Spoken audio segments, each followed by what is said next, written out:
So the first technology that I chose that's 100% free is Strava.com.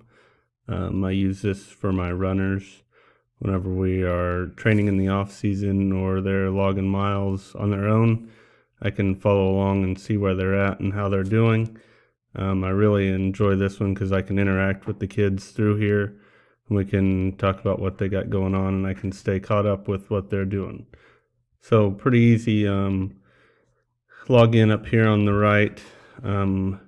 With my Apple, I can do the touch screen to log in. You have to set up an account to log in, and then you start following whoever you want to follow. We have a club set up here where we can click on here, and you can see we have a page set up with our runners. We can add members.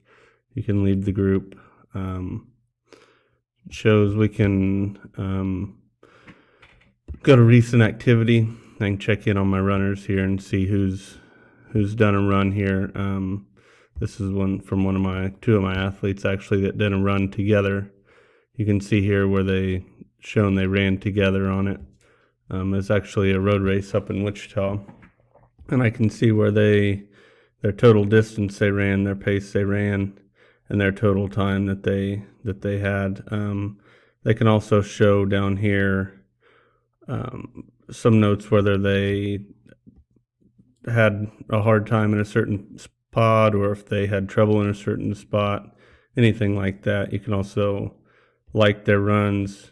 You can make a comment on here, give them a kudos, anything like that. So it's really easy to interact and stay connected with my athletes as I'm doing this. And also from a personal standpoint, we can go up here and look at my page, and you can see where I can follow my certain training and all that. Not much on here from my stuff. Been pretty busy with everything else, so I haven't had a chance to really utilize it for my personal gain.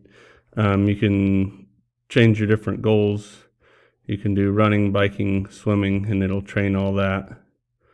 Pretty simple thing to do. And like I said, it's absolutely free. You can put it on your phone and follow on your phone. A lot of my guys have watches that you can upload it from your watch onto this site and get your miles logged. So it's a pretty cool thing to do, I think.